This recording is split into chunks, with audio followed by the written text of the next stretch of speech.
Buenos días a todos. Muchas gracias por haber venido. Hoy estoy segura de que todos los ponentes van a agradecer vuestra asistencia porque dedicar una mañana entera a formación, tal y como tenemos las agendas, pues es de agradecer y tiene mucho mérito. Seguro que también agradeceremos al Instituto el haber organizado esta jornada tan interesante y necesaria y el habernos invitado a participar. Yo estoy encantada con que estén aquí hoy Dolores y Neus para compartir con nosotros su conocimiento sobre la materia, porque son un referente, son el referente con mayúsculas en la prevención de riesgos laborales y la maternidad. Y a Sergio le tengo que agradecer lo mucho que le gusta la higiene industrial y sobre todo su compromiso con la maternidad y con la perspectiva de género en el desarrollo de sus visitas y de sus actuaciones inspectoras. Dar las gracias es muy importante, pero a mí me vais a permitir el atrevimiento o el exceso de confianza de que empiece hoy mi charla con una petición. Yo os voy a pedir ayuda, porque me parece que necesitamos la colaboración de todos para conseguir dar un cambio a cómo está hoy en día la prevención de riesgos laborales en relación a la maternidad en Navarra, que es lo que conocemos y nos toca directamente. El programa de actuación que hemos planteado es muy interesante y muy ambicioso, pero no vamos a conseguir nada, incluso si vamos avanzando con las actividades, si no recibimos vuestra colaboración, si no participáis, si no nos planteáis más dudas, más consultas. Y es muy importante que las decisiones que vayamos tomando todos los intervinientes en esta casuística se tomen a tiempo para conseguir que la trabajadora en una situación de embarazo o lactancia natural nunca esté desprotegida, como a veces puede ocurrir. Dicho esto, voy a empezar. Voy a hacer un repaso, pero muy por encima de la normativa más importante, porque necesito que me sirva un poco de apoyo para luego las cosas que os voy a contar de cómo actuamos en el instituto en relación a los casos de maternidad. Contándoos la información que hemos conseguido en nuestras intervenciones en estos casos, os explicaré cuál ha sido la justificación o lo que nos ha llevado a desarrollar el programa que ha presentado Iñaki. Por aclarar y por contextualizar, hoy vamos a hablar solo de maternidad, porque van muy de la mano, pero son dos conceptos diferentes, la maternidad y la reproducción, la protección de la maternidad y la protección de la reproducción. Vamos a hablar de maternidad tal y como viene recogida en el artículo 26 de la Ley de Prevención de Riesgos Laborales, donde se define que esa situación será aquella en la que tengamos una situación de embarazo, parto reciente, que muchas veces se nos olvida, o lactancia natural. Por lo tanto, los sujetos actores o para los que se asegurará la protección según el artículo 26 será las trabajadoras en una situación de embarazo, el feto, la trabajadora lactante y el niño lactante. Sin embargo, la protección de la reproducción no viene recogida en el artículo 26, sino en el artículo 25 para los trabajadores especialmente sensibles. Y ahí se define esa protección como el control de la exposición de los trabajadores y trabajadoras, aquí estaremos pendientes también de los trabajadores, a agentes que puedan tener efectos negativos para su mutagenicidad o toxicidad. Se centra sobre todo en la protección de la fertilidad y el desarrollo de la descendencia, ¿vale? No nos olvidamos del artículo 25 ni de la protección de la reproducción, pero esto va en otros programas, como puede ser el de higiene industrial, que tenemos pensadas varias acciones. Así que hoy, maternidad entendida, porque muchas veces vamos a tender todos a decir maternidad como situación de embarazo, parto reciente y lactancia natural. Otro recordatorio del artículo 26 de la ley es la secuencia de actuación, que es muy importante y que luego el resto de los ponentes nos la van a ir recordando, porque directrices será fundamental para la primera fase, la evaluación de riesgos específico y el planteamiento de medidas preventivas para adaptar el puesto de trabajo, pero luego también en el procedimiento de actuación veremos que si tenemos bien pensado quién hace qué en cada momento, será más fácil la alternativa del cambio de puesto de trabajo. Que siempre tiene que ser consensuado entre el trabajador entre la trabajadora, y el empresario, y consultado con los representantes. Ahora lo veremos cada uno de los pasos con más calma, ¿vale? Y en el último nivel, la última opción siempre será la prestación. Podemos hacer muchas cosas antes de llegar a la prestación. Podemos y debemos. ¿Qué dice el artículo 26 en relación a la evaluación de riesgos? Pues que para la maternidad, pues que tiene que ser una evaluación específica, es decir, no basta con una identificación de factores de riesgo, sino que tenemos que tener en cuenta la naturaleza, el grado de exposición y la duración de la exposición a diferentes agentes o condiciones de trabajo. Para nosotros, una vez hecha la evaluación de riesgos, cuando sepamos cuáles son los riesgos generales de un puesto de trabajo y hayamos detectado que podemos tener ruido, que podemos tener exposición a agentes químicos, que podemos tener un problema de manipulación manual de cargas, y hayamos propuesto una serie de medidas generales para los trabajadores de ese puesto, el técnico de prevención tiene que plantear y reflexionar, pensar qué hacer frente a esos mismos agentes o factores de riesgo si tuviera una trabajadora en una situación de maternidad en ese puesto. ¿Cómo va a considerar? Y cuando hablo de considerar, hablo de evaluar el ruido, los agentes químicos o la manipulación manual de cargas. Si va a utilizar los mismos criterios de referencias y las mismas metodologías, sobre todo las mismas metodologías de evaluación, ¿vale? Una de las actividades que vamos a desarrollar en el programa van a ser formaciones específicas para el personal de los servicios de prevención en relación a esto, a cómo afrontar las metodologías específicas, que las hay, para desarrollar una buena evaluación de riesgos en relación a la maternidad. Claro, en el artículo 26 dice agentes o condiciones de trabajo que puedan tener un efecto negativo en la salud. ¿Cuáles son estos agentes o condiciones de trabajo? Pues en el año 2009 apareció una modificación del reglamento de los servicios de prevención en el Real Decreto 298/2009, donde se hizo una propuesta de esos agentes o condiciones o procedimientos. Se añadieron 2 anexos al reglamento, el anexo 7 y el anexo 8. Yo esto, cuando lo explico así un poco por andar por casa, siempre digo, anexo 7 lo tenemos que ver como un anexo de grises, porque en el propio nombre del anexo nos dice que puedan influir negativamente, son situaciones que, bueno, se sospecha, no tenemos la certeza o la evidencia científica, pero pueden influir negativamente, con lo cual hay que considerarlos, evaluarlos y proponer medidas. El anexo 8 no, el anexo 8 es blancos y negros. No debe haber exposición a esos factores de riesgo porque ya hay una evidencia científica fuerte de que puede tener un efecto perjudicial en la salud de la trabajadora embarazada, de su descendencia o del lactante. Fijaros que los dos se llaman lista no exhaustiva, que es uno de los problemas que tenemos con esta normativa, que bueno, tienen muchos agentes, pero no están todos.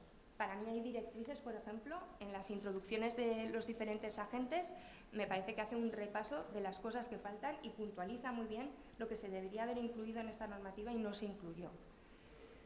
El anexo 7 está estructurado en 2 bloques, por un lado agentes y por otro procedimientos, y considera igualmente embarazo y lactancia, ¿vale? No diferencia, como lo hace el anexo 8. Con lo cual aquí el técnico de prevención o el personal sanitario que participe en la evaluación de riesgos tiene que ir viendo cada uno de estos agentes cómo puede afectar al embarazo o a la lactancia. Se me olvida siempre el parto reciente, pero vosotros lo vais a tener presente, ¿vale? Así tenemos agentes físicos como puede ser el ruido, las radiaciones no ionizantes. En agentes físicos mete conceptos que son de ergonomía, como pueden ser posturas, movimientos, fatiga. El psicosocial se nos pierde un poco, está diluido por ahí cuando habla de carga mental y demás. Tenemos agentes biológicos, que lo define muy bien, y agentes químicos estructurados en varios subapartados según cómo puedan afectar al embarazo y la lactancia. Y luego en procedimientos pues vienen los recogidos en el listado del anexo del Real Decreto de Cancerígenos. El anexo 8 es diferente en estructura. Aquí sí que ya hace 2 bloques. Por un lado, embarazadas y por otro lado, lactancia natural. Define aquí ya concretamente cuáles son los factores que pueden tener una influencia. En agentes químicos viene un listado también de agentes químicos, que es amplio y no lo he incluido. Condiciones de trabajo que aquí no se nos suelen dar, de minería subterránea. Y para el periodo de lactancia marca claramente las sustancias etiquetadas. En el Real Decreto viene con la R64, hubo una modificación posterior y actualizaron la frase H362, que significa que está pensado para agentes químicos, que el agente químico pueda pasar vía leche materna al niño lactante y pueda tener un efecto negativo para su salud, ¿vale? Bien, una vez que hemos evaluado en base al artículo 26, el siguiente paso es el de cualquier evaluación de riesgo, una propuesta de medidas. ¿Qué nos encontramos? ¿Qué comentaremos luego que estamos viendo? Pues que estas medidas tienen un enfoque general, cuando es un tipo de evaluación que requiere máxima especificidad. Estas medidas nos tienen que servir para adaptar el puesto de trabajo y conseguir o reducir, o en la situación ideal, eliminar la situación de riesgo. Es muy difícil adaptar un puesto de trabajo para proteger una situación de maternidad. De hecho, ahora hay una tendencia que a mí me parece muy interesante, que es que en el paso previo a la evaluación de riesgos consideremos el puesto de trabajo como un conjunto de tareas y hagamos una evaluación a la tarea, no al puesto de trabajo. Porque igual con esa lupa, con esa mirada, podemos encontrar tareas que sí que estén libres de riesgo de exposición a cualquiera de estos factores recogidos en el Real Decreto 298.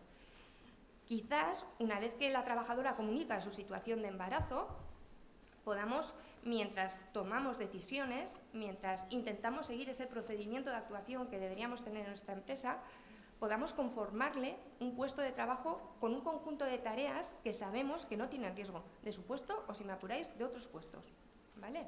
Podemos reflexionar sobre esto. Pero en cualquier caso, el empresario tiene que afrontar la adaptación del puesto de trabajo.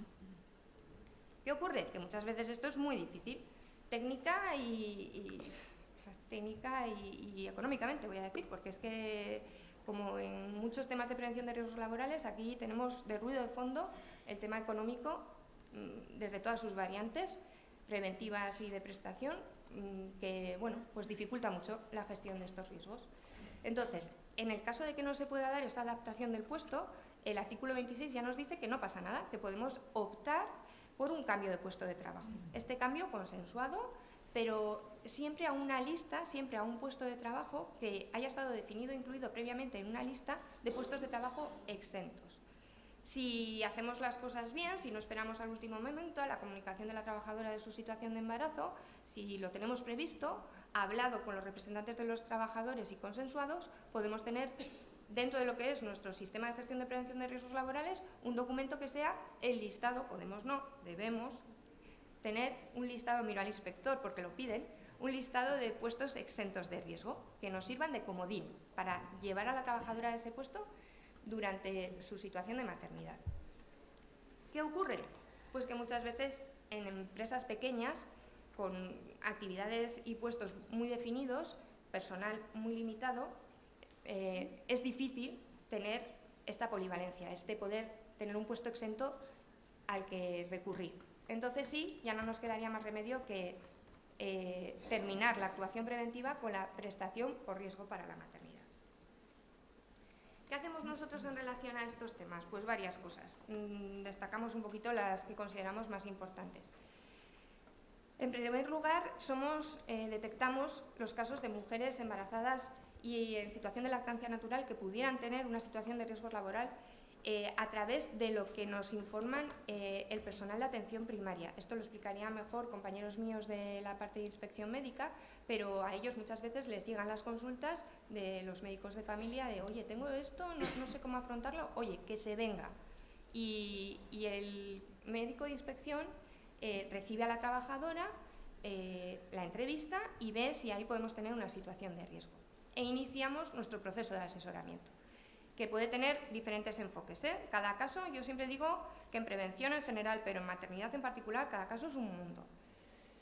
Una vez que nos llega el caso, bien vía inspección médica y atención primaria, o bien vía representación de los trabajadores, porque le han asesorado, el delegado de prevención le ha asesorado a la trabajadora que consulte, porque no lo tiene claro, muchas veces nos viene el delegado con la compañera, o bien el propio empresario, oye, mira, no tengo claro cómo afrontar esto, no sé cómo hacer, vete al instituto, pregunta.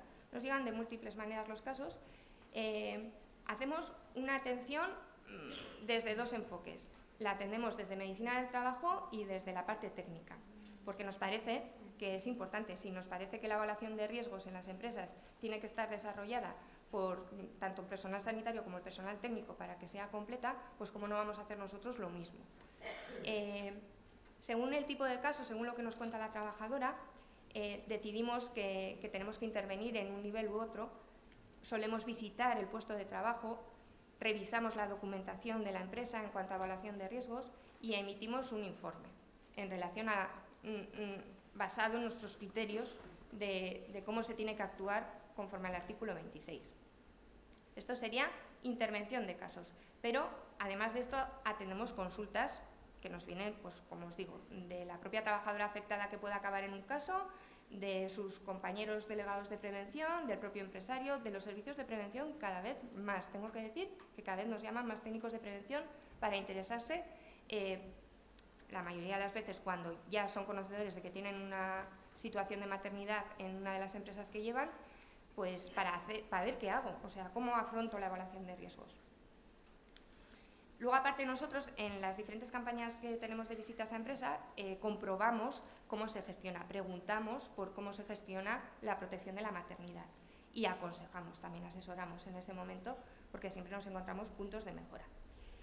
Colaboramos con Inspección de Trabajo, que ellos tienen una campaña específica sobre este tema, que luego nos la explicará Sergio, y desarrollamos formación en relación a los riesgos para la maternidad. Esto tanto en el ámbito sanitario, pues los compañeros de inspección médica llevan muchos años asesorando a lo que sería atención primaria para que tengan esas habilidades de detección, de alerta de casos, y luego en la parte técnica, pues en los diferentes talleres que desarrollamos de actualización para los técnicos, pues también solemos meter píldoras. Sí que es cierto, y es una de las cosas potentes que lleva el programa, que ahora vamos a hacer una serie de actuaciones de formación centradas solo y exclusivamente en maternidad, no como complemento a otras formaciones.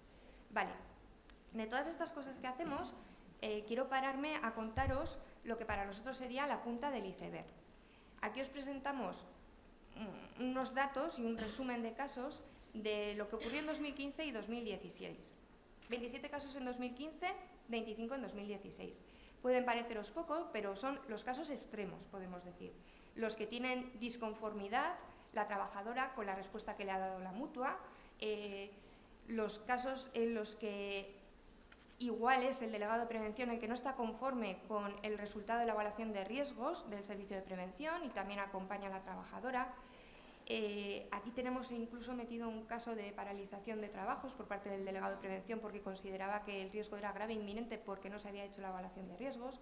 Aquí está la crème de la crème. En cuanto a ocupaciones, aunque la balanza se incline un poco, que lo hemos estado comentando, a lo que es el sector sociosanitario, sí que es cierto que tenemos de todo. Tenemos educadoras, jardineras, expendedoras de gasolinera, operarias de automoción, tenemos, que no la he citado, también una operaria de fundición, tenemos de todo. Es interesante que los casos provienen indistintamente de empresas que tienen servicio de prevención propio o que tienen servicio de prevención ajeno. De hecho, uno de los casos que os voy a contar, la gestión de la prevención había sido asumida por el empresario, con una dificultad extra muy importante en relación a esto. Estos casos nos cuentan muchas cosas, pero ahora nos paramos en qué nos dicen respecto al momento en el que la trabajadora nos plantea la consulta al instituto. Fijaros, para el 62% de los casos que nos llegaron en 2015-2016, el servicio de prevención consideraba que en ese momento de consulta de la trabajadora al instituto había un riesgo para la maternidad. En los casos tenemos, en las estadísticas van juntos embarazo y lactancia, en esto que os presento. Para nosotros, iniciado el proceso de investigación de estos casos, en el 87% se estaba dando esa situación de riesgo en el momento de la consulta. Para la mutua, para las mutuas, en ningún caso había una situación de riesgo en el momento de la consulta. Sin embargo, opinaban que el riesgo se podía materializar posteriormente. En un 6% de los casos, en un 76% de los casos, en la mayoría de los casos, las mutuas consideraban que el riesgo iba a existir, pero después. ¿Por qué? Pues porque los criterios que trabajan ellos, con los que trabajan ellos, están muy determinados en referencias temporales. Para nosotros no es así, o por lo menos no es así en todos los agentes o factores de riesgo. De hecho, para nosotros, en el 6% solo de los casos, el riesgo iba a empezar después, y para los servicios de prevención, en el 11%. Vale, para mí, lo más significativo es este tercer bloque de información. En el 11% de los casos, la mutua consideró que no había riesgo para la maternidad en ningún momento del proceso, en ningún momento del embarazo ni durante la lactancia natural. Cero riesgo. ¿Vale? Luego el resto de información pues son casos que o bien no disponíamos de la evaluación de riesgos o bien la trabajadora se encontraba en una situación de baja por contingencia común y entonces la mutua no le aceptaba la presentación de la documentación para la solicitud de la prestación por riesgo para el embarazo, una serie de casuística que nos dificultaba el análisis, ¿vale? Pero fijaros qué diferencias más importantes. Para mí esto, luego lo iremos viendo a lo largo de la jornada, pero esto viene de esa existencia de dos criterios, dos enfoques diferentes. Unos criterios para prevención y unos criterios para prestación. Desde el punto de vista ya de lo que sería más la prevención de riesgos laborales, me parece importante destacar que en un 10% de los casos el servicio de prevención ni tan siquiera había identificado, no ya evaluado, no había identificado el riesgo principal. Nos pasa muchas veces que las trabajadoras vienen con una inquietud, uso productos químicos, esto pasa mucho, el producto químico asusta, ¿no? Y nos parece que es lo que puede afectar a la salud de mi embarazo o de mi descendencia. Y se llevan una sorpresa cuando actuamos, revisamos las fichas de datos de seguridad, revisamos las evaluaciones de riesgo y decimos, sí, claro, tienes muchísimos productos químicos, pero nada de lo que utilizas o a lo que estás expuesta tiene un efecto negativo para tu salud. Dicen, ay, pues qué bien, me quedo tranquila. Y les dices, ya, pero es que tienes 92 decibelios de ruido. Dice, ya, bueno, sí, el de siempre, me pongo protección. Ya, eso no protege tu embarazo. ¿Vale? El ruido sí suele ser un riesgo que se identifique. Sobre todo, cuesta mucho la identificación de los agentes biológicos. Suelen ser los que más fácil pasan desapercibidos o al técnico más le cuesta identificar. Siguiente dato para mí súper importante. En un 91% de los casos no se había realizado una evaluación específica para maternidad. Y diréis, ¿qué es una evaluación específica? Pues muy sencillo para mí, en base al artículo 26. Definiendo eso, cuál es la naturaleza, cuál es el grado, cuál es el tiempo de exposición a esos agentes concretos. No me puedes hablar de riesgo químico y decirme que no tienes riesgo porque en tus mediciones te has quedado, por ejemplo, a un 50% del límite de exposición de tolueno, sin saber que el tolueno tiene capacidad de penetrar placenta, tiene capacidad de vehiculizarse a través de la leche materna hasta el niño lactante y que esos valores de referencia que has utilizado en tu medición o en tu evaluación del riesgo químico específica están pensados para trabajadores sanos, pero en general trabajadores masculinos. Existen países europeos, como es Francia, que está trabajando en unos valores específicos para la protección de la maternidad, límites de exposición profesional de agentes químicos para la protección de la maternidad, y si aquí tendría que revisarlo, pero el tolueno son 420 de valor límite de exposición diaria, pues en Francia el límite para las mujeres serían 10 miligramos metro cúbico. Fijaros la diferencia. Tú puedes tener una medición, pero luego lo tienes que comparar con cosas diferentes si quieres proteger a trabajadores o si quieres proteger a trabajadoras en situación de maternidad. Para nosotros eso es una evaluación específica. Llegar a una identificación completa y utilizar unas metodologías específicas para estos riesgos. Vale. Otro dato importantísimo. En la totalidad de los casos no teníamos riesgos únicos. Creo que lo has comentado, Iñaki. Es una de las mayores dificultades para el técnico de prevención cuando afronta estas evaluaciones de riesgo, que son casos multifactoriales. Así como muchas veces nosotros percibimos que la mutua recibe y contesta en base a un único riesgo, pues manipulación manual de cargas, bipedestación, la realidad de la trabajadora en su puesto de trabajo es que está expuesta, como cualquier otro trabajador, a múltiples agentes y condiciones de trabajo peligrosas. Unas más que otras, claro, si tienes algo del anexo 8, pues es más evidente y tienes que intervenir antes. Esto es plasma negativo y es veterinaria, pues vamos a tener una inmediatez con ese agente en concreto, pero también va a tener otros muchos agentes de riesgo. Vale. Por último, en ningún caso el empresario había realizado una adaptación completa, y voy a ser justa, porque en ningún caso va directamente asociado a completa. Yo percibo que cada vez más los empresarios intentan hacer una adaptación del puesto, muchas veces desde un punto de vista organizativo, pues si trabaja a turnos le quitan la noche, o intentan que vaya solo de mañana, o volvemos al producto químico. Si tenemos un producto químico que tiene un componente cancerígeno, pues la trabajadora, técnico de laboratorio, lo deja de utilizar, no lo manipula y parece que eso es una adaptación. Pues depende, porque que si lo sigue manipulando es un compañero en la mesa de trabajo junto a ella y sin una extracción localizada y el riesgo es por vía inhalatoria, pues me da igual que la trabajadora no manipule ese producto, que va a estar expuesta igual, ¿de acuerdo? Entonces, cuidado con las adaptaciones parciales o las pseudoadaptaciones. Ahora os cuento algunos casos, para que veáis cómo nos llegan y cómo actuamos y cómo concluyen. Este es el caso de una peluquera, su segundo embarazo. En el primero, según lo que nos contó, estuvo prácticamente hasta el final trabajando, pero bueno, pues se encontraba especialmente cansada, así, os cuento como ella lo narraba. Y en la semana 29 solicitó a la mutua la prestación por riesgo para el embarazo. La respuesta de la mutua a los 10 días fue que no, que en ese momento en el que hacía la solicitud no, pero que a partir de la semana 37 sí y por bipedestación. Ella volvió a su puesto de trabajo y continuó trabajando. En la semana 32, lavando una cabeza, una cliente le dice: ¿pero cómo estás trabajando así? Si no, ni me alcanzas. La peluquería era pequeña, la dueña y ella, una sola trabajadora. Pero chica, yo no sé. Y le dice: pues es que está en la mutua y la mutua me ha dicho que no. Dice: hay unos en Landaven, eran de un pueblico. Hay unos en Landaven súper majos que ayudan un montón. Como no tenían más gente, os lo cuento tal cual, para que veáis cómo nos llegan algunos casos. Nos llegan muchos por inspección médica, pero hay otros que nos llegan de chiripa. Cerraron la peluquería y se subieron la dueña y la trabajadora a preguntar.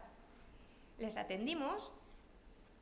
Ese día no, porque ya era tarde, pero bajé al día siguiente al puesto de trabajo, revisamos los prospectos. Sabéis que en los cosméticos no hay obligación de ficha de datos de seguridad, tienen una normativa específica, pero sí tienen obligación de informar de los componentes peligrosos. Solo necesité abrir 5 cajas de lo que había estado utilizando. Durante todas esas semanas había estado expuesta a alteradores endocrinos, a productos reprotóxicos, a productos de penetración cutánea reconocida, a muchísimos agentes del anexo 7. Ahí ella se agobió muchísimo porque, claro, ella iba a pedir la prestación por cansancio, por estar de pie. Y, sin embargo, le abrimos los ojos en el sentido de que sus riesgos eran otros y eran muy importantes. En la evaluación de riesgos, el servicio de prevención no había hecho ninguna referencia a la exposición a cosméticos, pero es que, en relación al riesgo para la maternidad, lo identificado fueron los productos químicos de limpieza, lejía y amoníaco, que no son nada peligrosos para el embarazo. Bueno, como cuestión interesante deciros que con nuestro informe la trabajadora hizo una reclamación a la mutua y ese mismo día se le concedió la prestación, pero es más, la mutua llamó para interesarse por directrices porque no conocía, no sabía que existía ese documento y en nuestro informe hacíamos numerosas referencias. Deciros también como positivo que entendieron muy bien de qué iba en esto, la trabajadora y la empresaria, porque luego solicitaron la prestación para la lactancia natural, porque muchos de esos agentes químicos que habían sido peligrosos durante el embarazo también lo iban a ser durante la lactancia, y la mutua no puso ningún problema, se le concedió. La lactancia natural es una de las grandes olvidadas en el tema de la protección de la maternidad. Nos llegan muy pocos casos. Este que os cuento de gasolineras lo comento por interesante y conflictivo. En este caso la trabajadora era su primer hijo. Desde que comunicó la situación de embarazo se le concedió la prestación sin ningún problema y entonces ella, por lógica, dijo: pues la lactancia también me la darán. La pidió y la lactancia le dijeron, después de 30 días, que es el plazo que tienen las mutuas, que no le correspondía. Y la explicación era así, que para esta mutua acuerda denegar el pago de la prestación económica de riesgo durante la lactancia natural por no quedar acreditada la situación de riesgo. Fue una evaluación de riesgos bastante correcta, he de decir, y habiendo concedido previamente la prestación para el embarazo. ¿Por qué ocurre esto? Esto pasa a nivel de todas las gasolineras y a nivel nacional y está siendo un tema polémico y consultado tanto en institutos provinciales de las comunidades como en el propio Instituto Nacional. Estas empresas no tienen ningún problema en reconocer el riesgo, bueno, las mutuas no tienen ningún problema en reconocer el riesgo y conceder la prestación durante la situación de embarazo por la evidencia del contenido de benceno de las gasolinas. ¿Qué ocurre? que la evidencia científica demuestra que el benceno tiene un efecto negativo claro, directo, sobre el embarazo y, sin embargo, no es tan evidente sobre el lactante. Para nosotros aquí lo importante es aplicar el principio de precaución. Ante la duda vamos a proteger, porque sí que existen datos suficientes, de investigaciones suficientes, que demuestran que el benceno y el tolueno y otros componentes volátiles de los productos combustibles pueden, vía leche materna, llegar al niño lactante. No me va a importar cuál va a ser el efecto negativo que van a tener, porque no tenemos datos, ¿vale?, al respecto. Ante la duda, protejo. Principio de precaución. Con nuestro informe, esta trabajadora reclamó a la mutua y la mutua le volvió a decir que no, sabiendo además que tenía las de ganar, voy a entrecomillar, porque existen varias sentencias donde no se reconoce la prestación de lactancia para reponedoras de gasolina, repostaje de gasolina.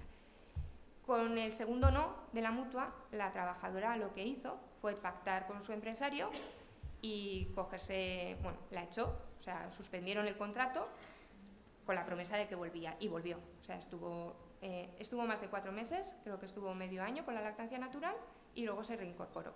Pero esto ya aquí a nivel de una negociación entre las partes y, bueno, que el empresario cumplió su palabra, que no tenía por qué haberlo hecho. Higienista dental. Otro caso curiosísimo. Lo mismo, procedimiento de actuación igual no estaba escrito, pero yo creo que la empresa hizo bien las cosas. La trabajadora comunicó su situación de embarazo desde el principio. En esta empresa, pues yo creo que excepto un par de odontólogos, el resto son todo trabajadoras femeninas y han tenido muchos casos de embarazo y lactancia. Entonces, la pauta que tenían es, tú en cuanto sepas que estás embarazada me avisas. Vale, pues le avisa al empresario y entonces deciden una adaptación del puesto en base a radiaciones ionizantes. Sabéis, por usuarios, pues que a veces es necesario hacer placas, que ese es el posible momento de exposición, a pesar de que los gabinetes están con tabiques plomados, de que ya es raro el sitio, se suele disparar desde fuera, van con el dosímetro, en general las lecturas de los dosímetros da 0 de exposición, pero bueno, a más, el empresario dijo, mira, pues como hay 2 trabajadoras a la mañana, 2 higienistas a la mañana, 2 higienistas a la tarde, pues nos vamos a organizar para que tú prepares al cliente, lo tengas todo apañadico y en el momento de tener que dispare la compañera. Tú te vas a lo que es la sala de recepción de los clientes, esperas ahí que dispare ella. Oye, muy bien, colaboración. Cuidado, porque directrices, en varias de sus fichas, también hace un comentario muy interesante. La adaptación del puesto de trabajo no puede generar una sobrecarga de los compañeros, ¿vale? Pero bueno, en este caso se habían organizado, funcionaban bien, perfecto. Llegan las Navidades, eventos familiares. Un pariente de la trabajadora le ve y le dice, oye, pero ¿cómo que sigues trabajando? ¿Pero con radiaciones? Dice, el pariente era médico. ¿Con radiaciones tal? Dice, no, que eso lo tenemos solucionado, que ningún problema. Hombre, ya, pero estás de pie, te inclinas. No, que también tengo como una especie de silla alta que yo, bien, estoy súper bien. Hombre, ya, pero ahí cuando estás ayudando, asistiendo, pues la posibilidad de algún corte, los aerosoles, preocupado. Hombre, pues no sé, pues ya voy a hablar. Ya le generó un poquito de duda. Viendo la evaluación de riesgos, a ellos les pareció que en esa evaluación lo que había era, una vez más, una identificación de factores de riesgo para la maternidad, no una evaluación propiamente dicha. Les pareció que estaba todo correcto y pues nada, pues la trabajadora dijo, pues no, pues que no tengo problema. Claro, el pariente insistió, y lo que hicieron fue venir aquí. Visitamos y el problema fue la exposición a riesgo biológico. Tenían un protocolo de actuación de pacientes de alto riesgo, que dependía el inicio del protocolo de que el usuario avisara de sí, pues soy portador de hepatitis o de VIH, y entonces se establecieron unas condiciones de trabajo seguras, de limpieza extrema del gabinete, de usos de equipo de protección individual, una serie de medidas, pero el problema fue que cuando pedimos que nos enseñaran los EPIs, ni la mascarilla ni los guantes eran de protección. Llevaban, no ya ella, sino el resto de los compañeros, toda su vida trabajando, sintiéndose protegidos y no estándolo. Reclamó a la mutua le dijo que no y entonces fue a juicio. Y en el juicio le dieron la razón a la trabajadora. Como voy justa de tiempo, me lo salto. ¿Qué hemos visto en todos estos casos? Pues que la trabajadora tiene un gran desconocimiento de cuáles son sus derechos y del procedimiento a seguir en la situación de la maternidad. La Ley 3/2007 le dio a la trabajadora la posibilidad de ser ella la que iniciara el proceso para asegurar que no dependiera del empresario, pero yo creo que les falta muchísima información y muchísimo asesoramiento por parte de los delegados de prevención, por parte de la administración, por parte de los servicios de prevención, de cara a ver qué es lo que hay que hacer, cómo hacer, dónde acudir. Les hemos preparado unos trípticos que los tenéis con un mensaje muy sencillico y esperemos que esto dé un cambio. Los postes que nos ha enseñado y que tenemos por aquí Iñaki. Vale, y otras cuestiones importantes. Lo que estamos diciendo, en general, las evaluaciones de riesgos que nos encontramos en las empresas son deficientes. ¿Pero por qué? Porque la mayoría de las veces son cuestionarios, checklists de identificación, porque cuando se intenta algo más, los criterios que se utilizan no son específicos para la protección de la maternidad, son generales.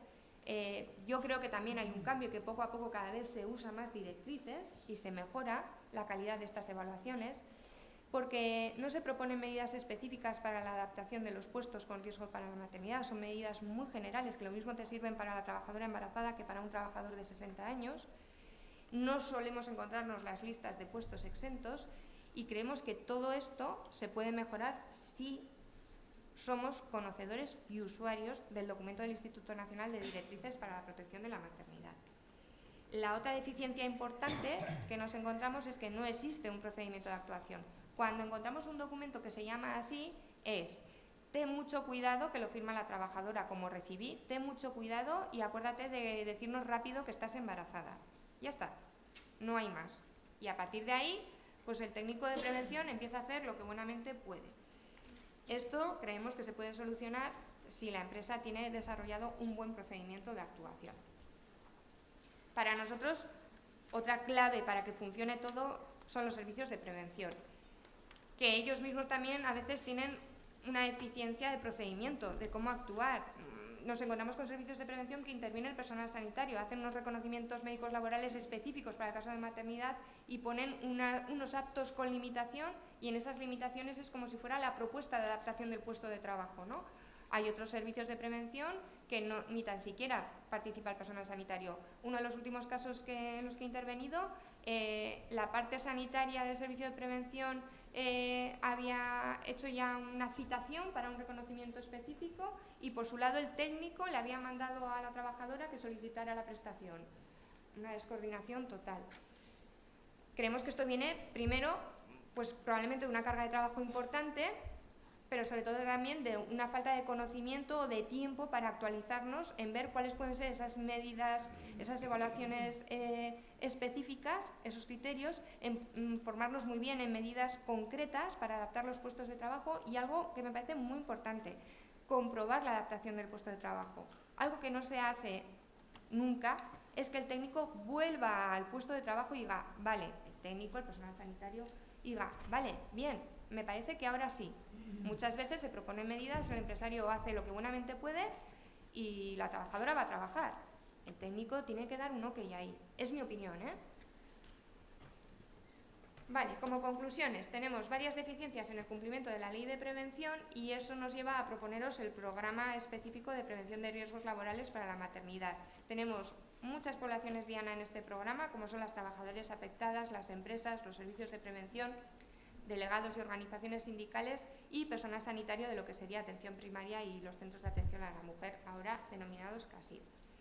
Muchas gracias, pero sobre todo, como he dicho, mucha ayuda, por favor, porque para mí es uno de los temas más difíciles. Como técnico del instituto es uno de las tipologías de casos más difíciles en los que nos toca participar, por todo, por la carga emocional de la entrevista a la trabajadora, que ya veis que nos llega a veces de chiripa y no sabe ni quiénes somos ni cómo le podemos ayudar, porque como técnico de prevención creo que es una de las evaluaciones más difíciles, la específica para maternidad, y porque creo que estamos en el camino y tampoco nos falta tanto para mejorar. Así que, por favor, mucha ayuda.